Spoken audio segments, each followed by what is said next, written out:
Hello, everyone.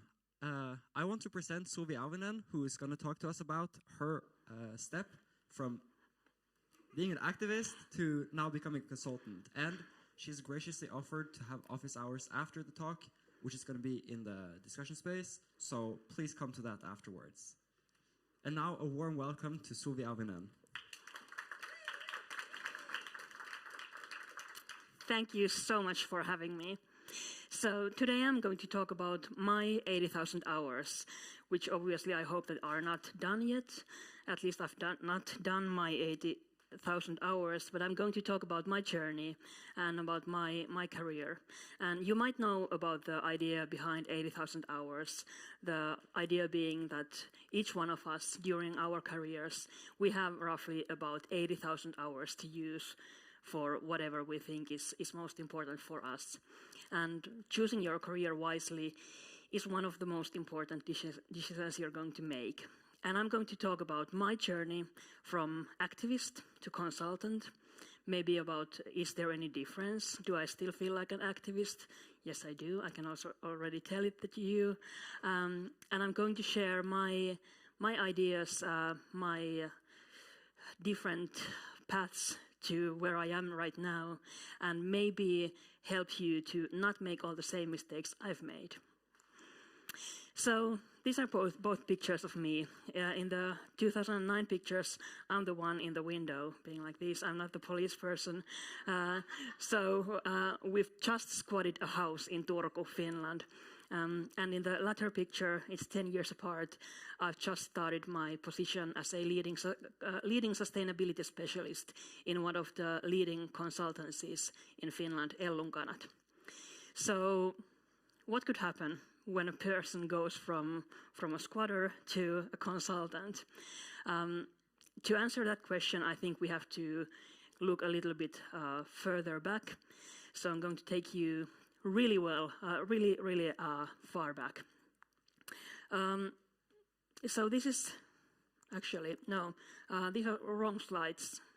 These are not the updated ones. Can you maybe fix that still? Well, anyway, while they are fixing that, I'm anyway going to start from my birth. So I was born in 1984, and where I come from, I was born into a family that was not like really rich.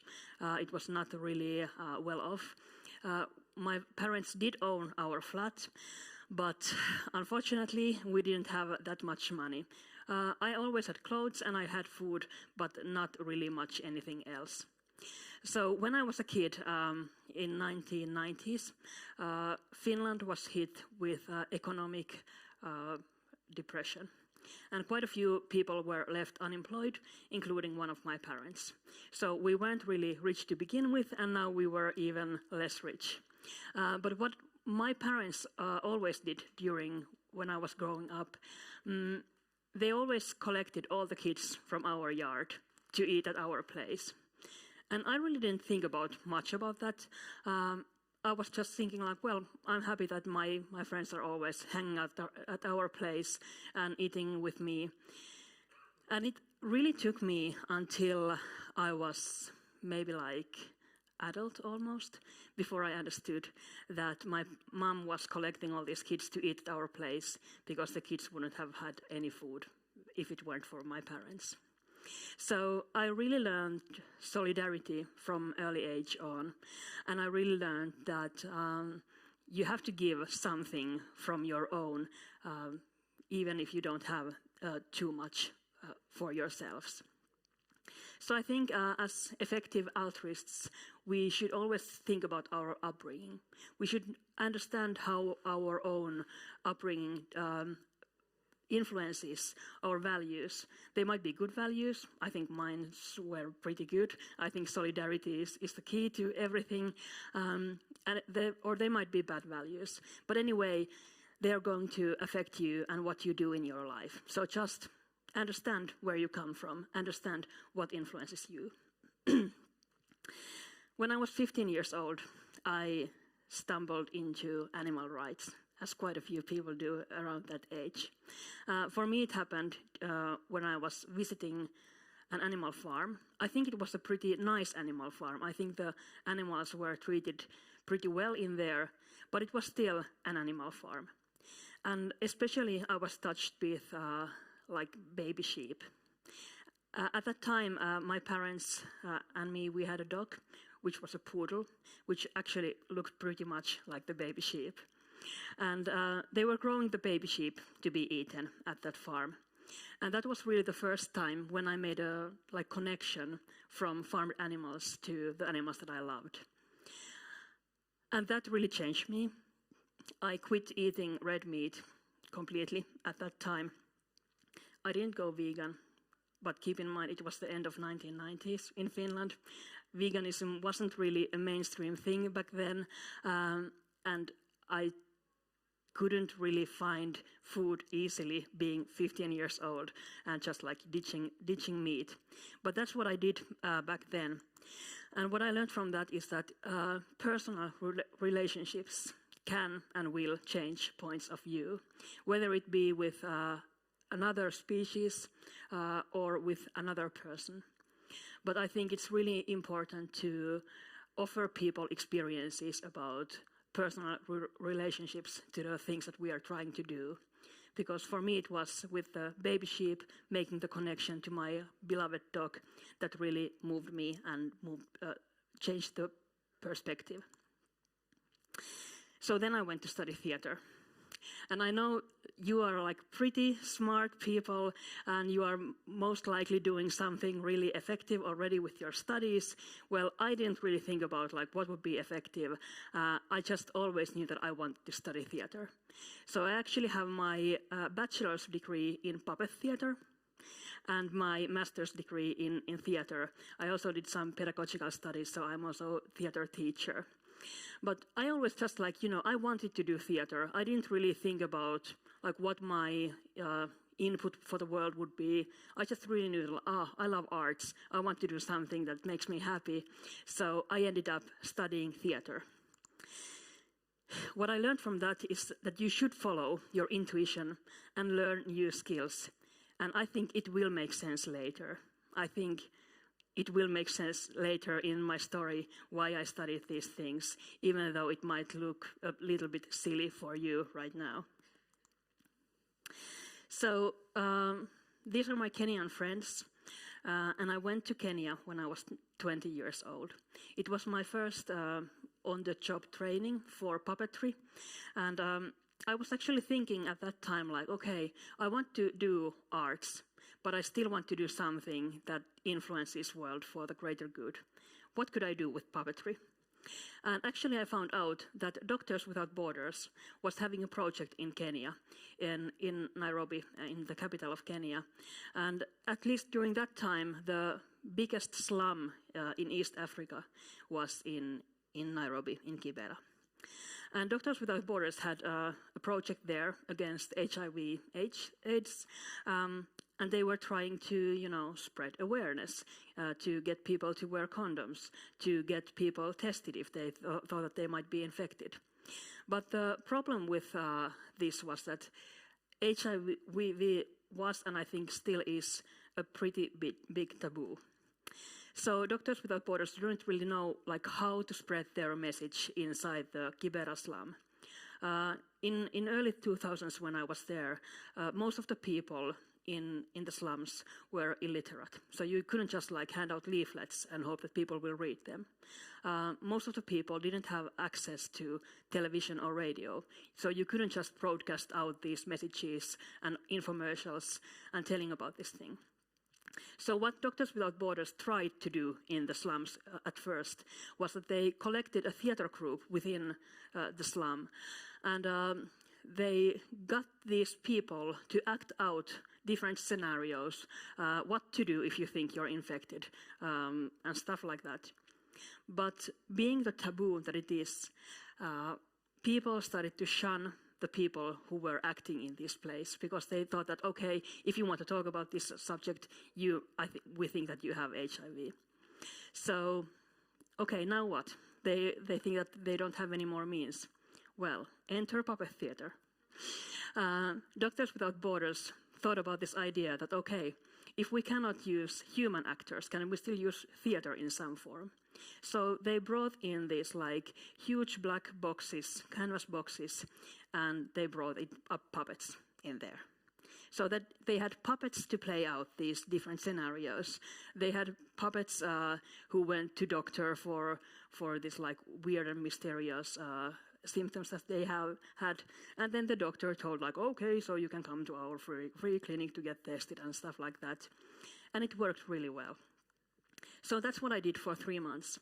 I was working in Kibera with puppetry, with Doctors Without Borders, and what I learned from this is that you have to really challenge what you think is effective or makes sense. It wouldn't really maybe be your first intuition that, okay, let's combine Doctors Without Borders with puppetry, but in that time and age, it made sense. But also, what I learned from this is that I really was one of the white saviors. There are some like awful pictures of me holding like black little kids inside the slum, and I hope that they will never ever get anywhere on the internet because I would be so cancelled. But that was like the early 2000s. Like I didn't know better.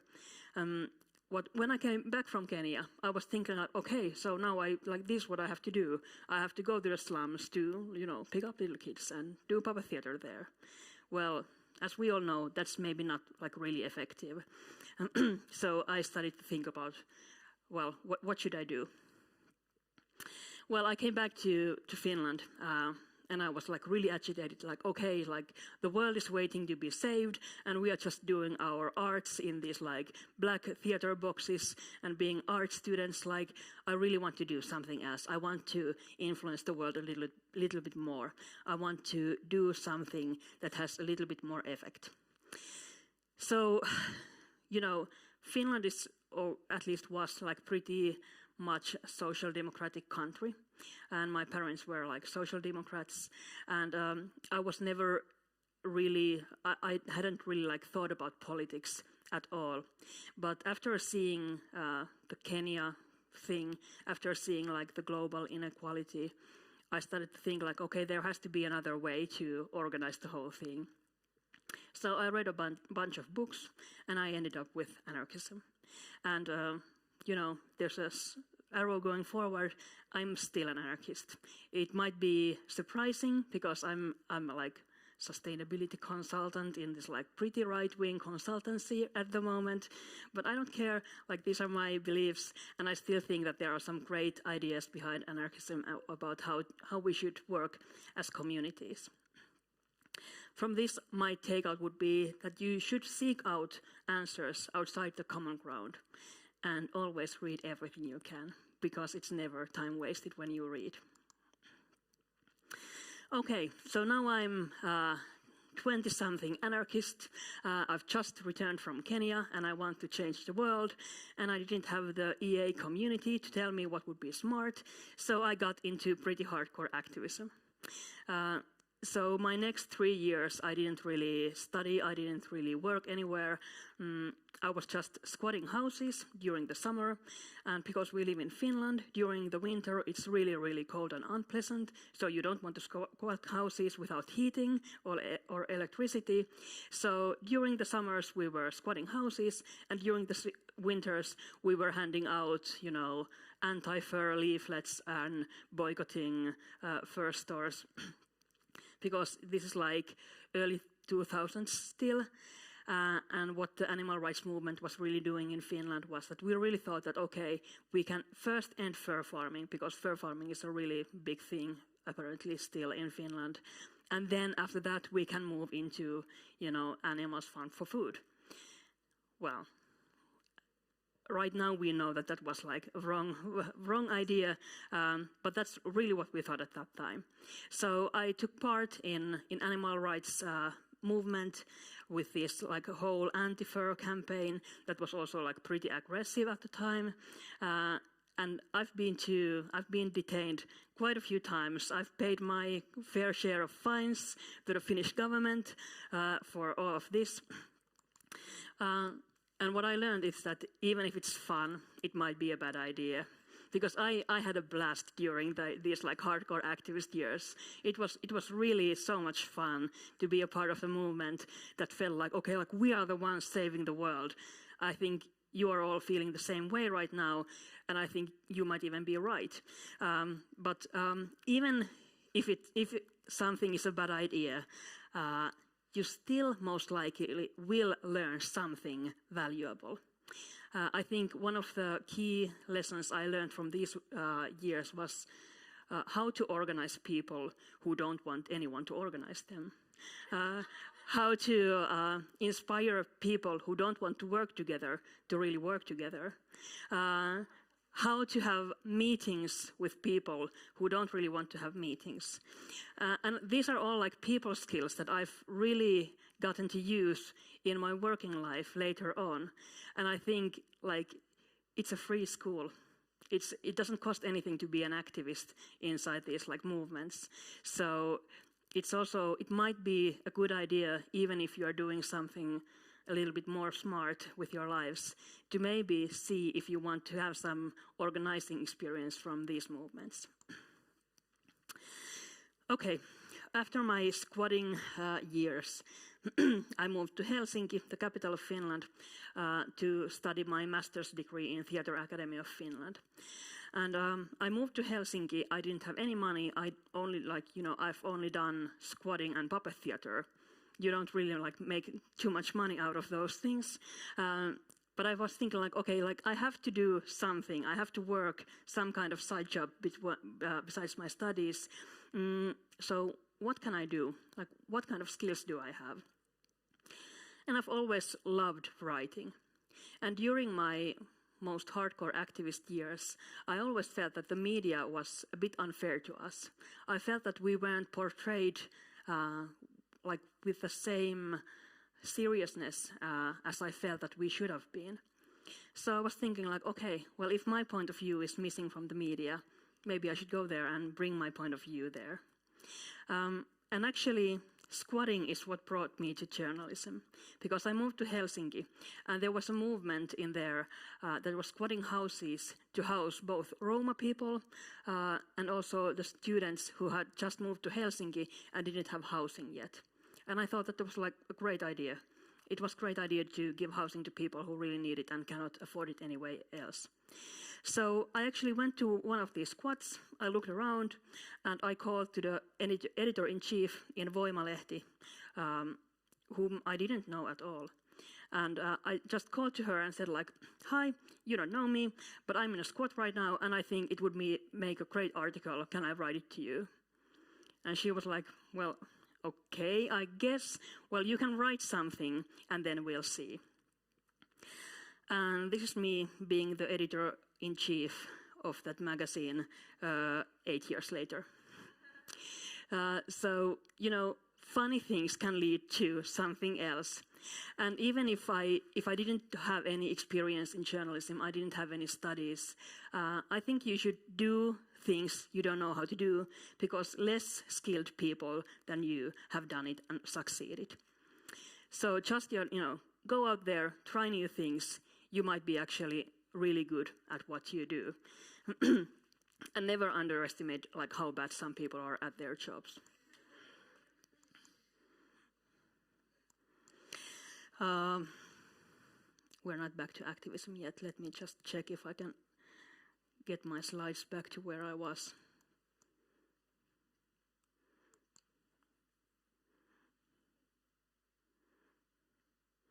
It seems to be jumping for some reason, some slides over. Well, anyway, I think what I did next was to have my baby. So when I was 28, I had my child, and I stayed with them at home for 3 years. I was really thinking about, like, what should I do with my life? I had just graduated in 2011 from Theatre Academy, and 2 months later I had my baby. And during that time I was really inactive. I was just, you know, staying at home, thinking about, like, what should I do? I now have a baby. I should maybe just like, have a normal life, maybe just try to get some work where I can support my family. Well, it didn't really work out for me. I'm not maybe that kind of person. But in 2011, I had my baby. And my main takeaway from that is that it's also okay to take a break from activism. It's okay to reevaluate what you are doing and think about where you are going in life. And I come from these activist movements that were, I think, quite tough to be a part of. They were really consuming, and I always felt that I wasn't doing enough, no matter how much I was doing. And I want to encourage you to take a break. It's okay to be inactive, stay away, do what you want for some years, and think about where you're going to end up. So when I was 30, I went back to activism. So my child is here like a little bit under 2 years, and we are taking part in 1st of May demonstration in Finland. And I don't know if you know, but 1st of May is really big for anarchists because, it's now celebrated as this like workforce day, but it was originally in the memory of hanged anarchists. So we went with my kid, they are holding this like helicopter balloon, and we went this like demonstration that was supposed to be okay and quite peaceful, and then the police was just deciding like, oh, we're not going to have it. They detained quite a few of my friends. They took all the black flags away from the demonstration, and like this is Finland in 2014. Like these kind of things shouldn't happen. And we're in here, we are marching, and you can see the police forces escorting us. And then that's when I really thought that, okay, like, if I want things to change, I cannot stay inactive. If it's going to be like, just the same year after year, I have to do something because I don't want things to turn out this way. So that's when I started my media work. After this event in Finland, after this 1st of May demonstration that went to hell, I decided like, okay, I have to talk about this like ideology in public. I started a blog called Päivystävä Anarkisti, aka Anarchist on Call. I went to Twitter, where I now have a little under 24,000 followers. And because I was talking about like the ideas of anarchism and what we can learn about it, and it's not about just like, breaking things, but we really have this like whole philosophy behind the thing. And we are not just like, dressed in black because we want to break the windows of the bank, even though we do want to do that also. But that's not the main point. I want to talk about this issue to broader public. The Finnish media ate it. They loved it. And I got into these different talk shows. I went to the news. I went to different radio shows to talk about anarchism and why would anyone want to be an anarchist, even if they are like educated and stuff. And I actually ended up having my blog, being active on Twitter, and I ended up having my own radio show under this title. Because once I went to a radio interview in Radio Helsinki, which is like independent radio in Helsinki. And I was interviewed by one of the leading media persons, Maria Veitola, in Finland. And she was running the radio station at that time. And after the interview, she said to me like, hey, you have some really interesting ideas, and obviously you can also talk about them. So if you ever want your own radio show, let me know. And I said, like, yeah, sure. Obviously, I had no experience in doing any of this, but I was thinking, like, well, how hard can it be? Like, less skilled people are doing it, so I can do it as well. And my main takeaway is that use every medium possible to spread your thinking. And also, haters gonna hate. You can imagine me being like 30-something youngish woman who was talking about anarchism, who was talking about, like capitalist system may not be a great idea.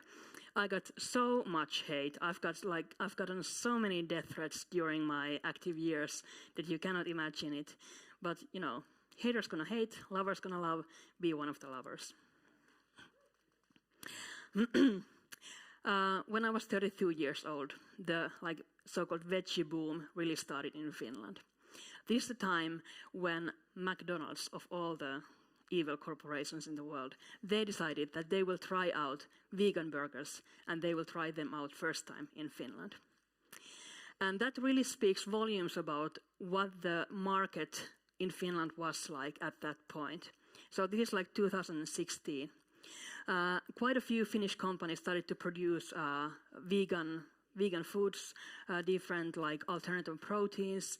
And this really, well, I had been vegan for some years. I had been helping out the Vegan Challenge and Oikeutta eläimille, the animal rights NGO in Finland. But this really when I thought okay, now something really big is happening. And this really when I got into effective altruism. I read a really good book. I strongly recommend it if you like this area of thinking, How to Create a Vegan World by Tobias Lennart, who's a great guy. You should read their blog. And this was really okay, so if you want to convince as many people as possible to go vegan, or at least go a little bit more to plant-based diet, maybe just, shaming people is not the best idea. For me, this was breaking news, because I had never thought about that. The animal rights movement at that time was pretty aggressive in Finland. We were shaming people, we were calling them murderers, all the things that, all people know what not to do. But this was really a shift in my perspective and shift in my thinking, to really think that, okay, if I want to be effective, what should I do? What should I do if I don't want to just act on my impulses and feelings? How can I convince more people? And from this, my main takeaway is that be willing to admit your previous actions may have been stupid or even harmful. Because I guarantee you I've done some harmful things for the animal rights movement and anarchists and freedom of movement, everything I've touched. But there's always room to grow. Just admit your mistakes and move forward. So we figured we have to do something about the veggie boom. And this is when we started a company with two of my friends, Kari and Alma here. And we were thinking okay, companies are really putting out vegan products. McDonald's of all the things is pushing vegan things in Finland. So now is our time to do something that might be inviting and interesting to people outside of the animal rights movement. Because in Finland we had about 1 to 2% of the population is vegan ever since 1990s. So the number wasn't really growing. So we were not doing something right. And we were thinking okay, if people really don't care about animal rights, even if they should, but they don't care about them, how can we convince them to switch to plant-based diet? So this is when we started the vegan fair, Vegemessut, which is now the biggest all-vegan event in the Nordics. We started out with no money, and again, no skills. None of us had ever done anything like this. But we were figuring out, hey, how hard can it be? Less skilled people than us have succeeded in making events. Just pick up a phone and start to call companies through. And we literally had 40 euros when we started this whole thing. We were invited to meet people at Hoviruoka, which is a big food manufacturer in Kouvola, and we almost didn't have money for the gas to drive there. So, we just brought out bottles to the store and just somehow collected the money. And when we were there, we got a parking ticket, which was almost the end of everything. But somehow we managed to do it. We were thinking like, okay, maybe if we can get like 500 people to the first event, it would be great. Well, 3,000 people ended up coming. And then we really understood like, okay, something big is happening. And this is like our moment to really make something big. So that's when we established our company, Vegefirma. Vegefirma is still running. I was CEO, no experience, but how hard can it be, for 3 years. I actually left in early 2020s because I had been thinking for quite a while that I want to focus on something a little bit more sustainable. I will get into it quite soon. And I was thinking like I want to do something that is not in the event industry. And 2 months after I had sold my shares, COVID hit. So all the event industry went downhill. But luckily, Vegemessut survived. You should visit it if you're ever in Finland. It's held every January. What I learned from this is money helps you to achieve your goals. Go get some. You're smart people. I'm sure you can figure out how to make money if we could also figure it out, even though we didn't have any money to begin with. So this is the change of plans. IPCC report 2018. At the moment, I'm 34 years old. I've done my fair share of activism. I've tried and failed in few things. And this really, like, obviously I've known about climate change. I come from the animal rights movement, so we've always been saying like, yes, it's also really bad for the environment that you eat animals, but I really didn't think about that. I was actually joking for quite a few years that, yeah, I'm vegan for the animals. I would not eat animals even if it was bad for the environment, but it's so good that it's also good for the environment. But this is really when I stopped joking like that.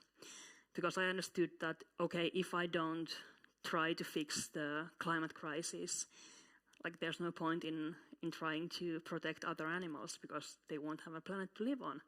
So this is really when I dropped everything I was doing and started to think like, how can I work with my skills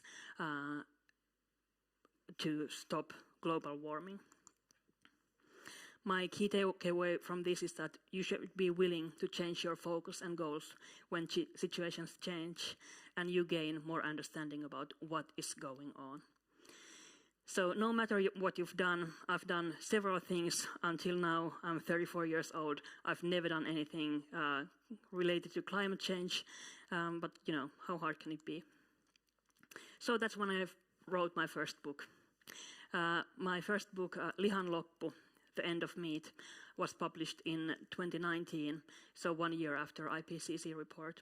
And this when I started to really think that, okay, I've been an anarchist, I've been an activist, I've been in the media talking about like how should we fix the society. Now I want to use my medium for something that's really important to me, both like fixing the whole food system, obviously, but also the climate. Like how can we talk about this thing so that people will understand and will want to hear? And what I learned from this is that people take you more seriously after you published anything, even remotely okay. So at least in Finland, it's such a small country. We have like 6 million people. If you write a decent book about something, you become the expert. So maybe consider doing something like that.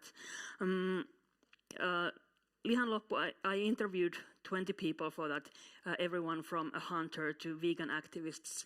And the book has been praised about like, oh, it's so easy to read and you are not shaming people, even though the undertone is pretty shaming if you read it properly. But you wouldn't believe that I wrote this book if you looked at my actions when I was doing like this anti-fur campaign. So this is the sellout phase. And why I call it the sellout phase is this is the biggest newspaper in Finland, Helsingin Sanomat. And they did like four-page article about my switch to consulting from activism, and they titled the whole article "Loikkari, the sellout." So this is like my brand at the moment. I'm the sellout who went from being this like interesting anarchist to the sellout who is consulting companies. And at the moment, I'm working as a leading sustainability specialist at EAGxNordics, which is one of the like top 4 consulting companies in Finland. And I ended up in here because I was thinking like, okay, I've done my fair share of trying to convince individual people to change, from handing out fur leaflets to trying to convince them to go vegan.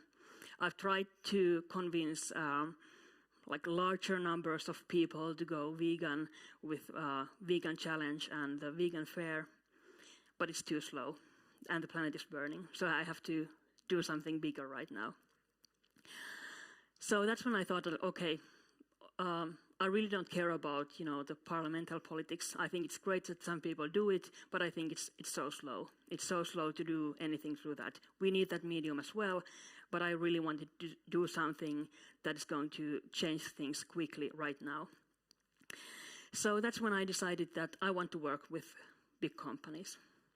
And the best way to go to work with big companies, not just, you know, just to glue your hand to their front doors, as I might have done before, but to maybe go inside their board of directors meeting wearing, you know, a blazer and just say like, well, the research shows that you will get more revenue out of your actions if you do it with sustainability. So that's what I decided to do. And these were my theater studies come into play. I really don't have any expertise or training from sustainability or climate change or anything like that, but I can act.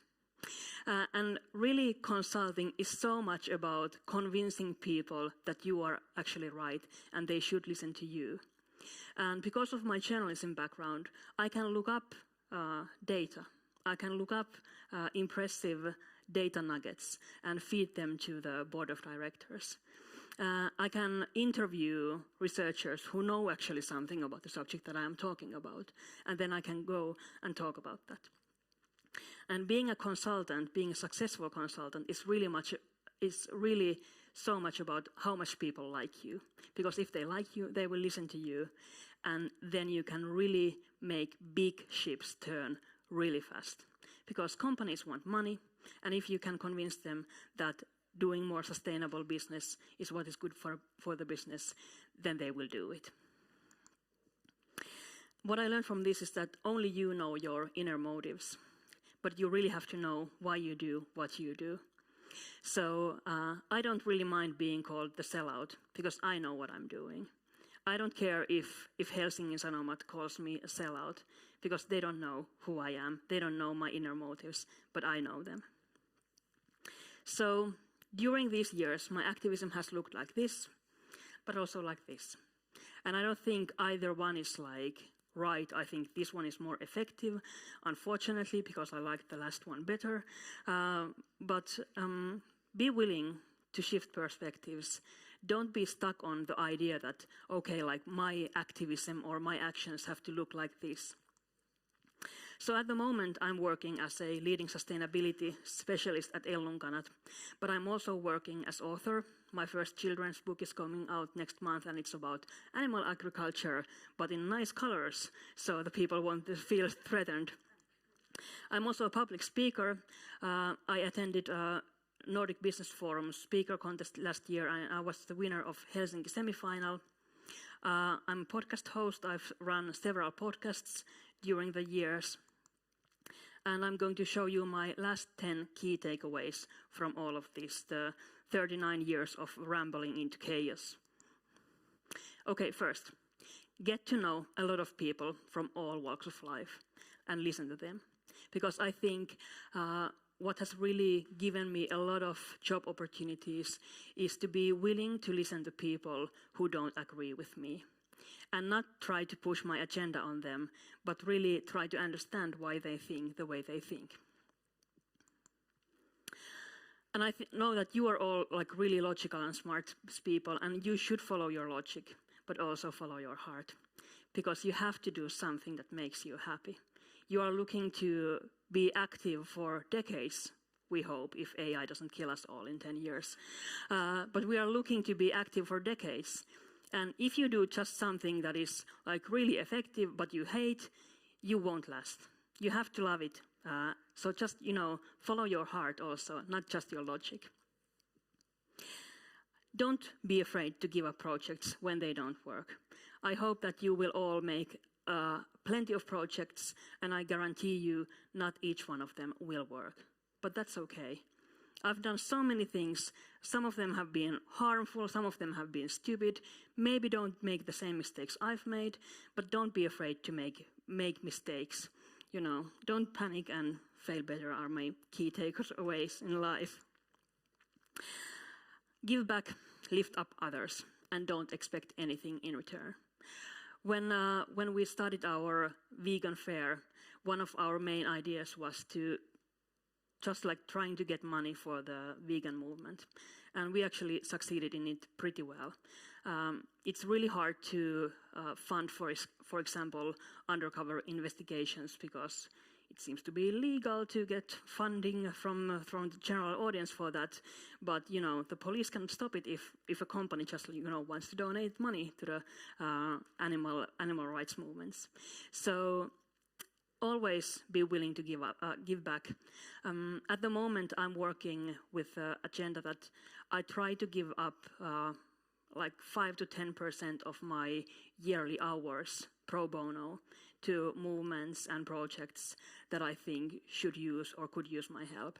I still think that our time is our most valuable resource. So if you can donate time, please do that. And keep in mind, your brand is what other people say about you behind your back. So you should aim to keep your brand pretty good, because you never know whose help you're going to need afterwards. And people discuss amongst themselves, so be smart. Don't try to impress everyone, but don't burn the bridges that don't need to be burned. 6, learn that new skill. You'll find use for it. If you really feel passionate about something and you don't really know, like, what am I going to do with this, I think you will end up finding out that it does make sense. You can incorporate almost anything into your work, no matter what field you are into. But like all the skills that you learn in life, they will come in handy. Be ready to reevaluate your goals and strategies at least each year.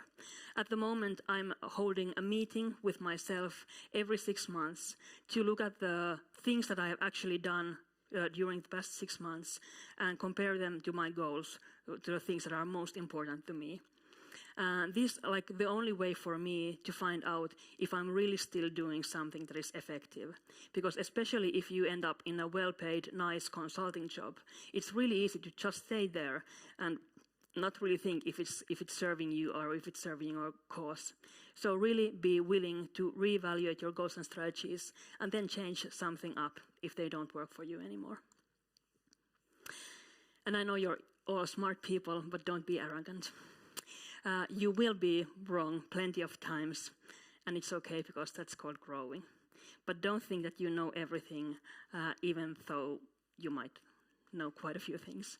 But don't be arrogant about it, because people hate that. Try to estimate the real influence of your actions, and numbers help here. It's hard, especially if you talk about like influencing people, because it's like really hard to measure about the influence you really have on people. I can estimate somewhat the number of people I've reached through different mediums, but unfortunately, I cannot tell if I've really made any change in their lives. But what I can count is the CO2 emissions that companies that I work with are, if they are lowering their CO2 emissions. That's really something that I can count. So unfortunately for me, consulting is really effective at the moment. I hope that I will get to do something less well, let's say boring at some point. And always keep in mind, what are you fighting for? Because I've been against so many things, and it's so easy to be angry at things and be against so many things. But you cannot do that for decades, because the hate will consume you. You have to think like, okay, so like I'm against climate change, but I am for, generational equality. I am for the betterment of the whole planet. I'm for the good future for all of us. And I'm against eating animals, and I'm against exploiting them. But I am for global empathy. And it's so much easier to work when you look at the positive outcomes of the things. And it doesn't have to mean that you have to change your goals, but just, try to keep in mind why you are doing what you are doing, not just resisting something, but building something better. Thank you.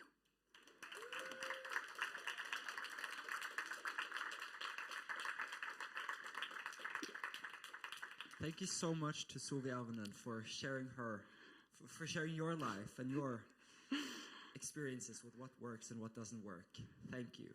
Again, there's still time to ask questions if any of you have questions through Swapcard. And I think it's a great experience it's a great opportunity to actually ask what you're wondering about. And Suvi's also having office hours in the discussion space if you have any questions that you're still wanting to ask. But yeah, I'm just going to start asking questions, and we're going to see how many we get through. So, do you have any because you talked about how to create a vegan world, but do you have any other book recommendations that you could share? Well, if you are not familiar with 80,000 Hours, look into that. I think it's a great book and great ideology. You can just like read their websites, and they have a lot of resources. I think getting that framework into your career planning is really good. Well, also it might be not like as pragmatic, but my reference go-to book when writing Lihan Loppuun, The End of Meat, was Jonathan Safran Foer's Eating Animals. It's a great book. If you're into animal things at all, you should read that. Okay, so another question about sort of why you chose what you wanted to focus on. So I guess why anarchy specifically? Like, how did you come up with that idea, and how did you decide that that was the most important area to focus? Well, I wasn't really very analytical about that. I read a bunch of books, and anarchism really resonated with me the most, because I thought that our world is going to hell, and we have to change pretty big things. And I don't think that we should just collapse everything we have going on and switch to anarchism like that. But I think there are some great ideas about responsibility, about individual responsibility towards our community, about how to live so that you don't oppress other beings, whether they be humans or other animals. So I think those were just like my main points of view, and I think I got into feminism and veganism and anti-racism all thanks to anarchism, because they all fall into this under this wide umbrella of don't be a dick. Yeah. Okay. So how has having a child changed your worldview and how you approach things and how you plan things? Well, I think that was really the first moment when I really understood that my time on Earth is such a small amount of time, and there will be generations and hopefully generations after my child. And that's when I really started to think about not only my personal influence on the world and like what is going to be my CO2 footprint, but about like how can we create sustainable life that will last, over generations. And I know that most of you are thinking about that already now, and it's great. But I think for actually quite a few people, this understanding only comes when they have their own kids. And if that is something that you want to use, be smart about that. Try to influence people who have just had their child, because then they are interested in like, okay, like what's going to happen to me and my kid. Thank you. Okay, so a bit of a two-parter question. First of all, like what can effective altruism learn from your work within activism and anarchism? And also, like, do you have any tips on how to get out of your comfort zone and to try new things and to fail, potentially? Well, I think I can learn a lot about effective altruism. I don't know if it goes another way. I think what can be learned is like quite a few people seem to have like pretty strict ideas about like, okay, these few things are effective and you have to choose one of these careers to be effective in those areas. But it maybe doesn't work just like that. Because we people are skilled differently, we have different ambitions, and I think that you can look for effective altruist options outside of these like 5 topics that we have chosen now to be effective. But just like, yeah, maybe be creative, be willing to look outside of those predetermined boxes. What was the other question? I guess just a bit like, do you have any tips on how to step out of your comfort zone and how to try new things and like potentially fail? Because I would say that like really just remember that there are like so many unskilled people doing all sorts of things all the time. Most likely you won't be the worst of them.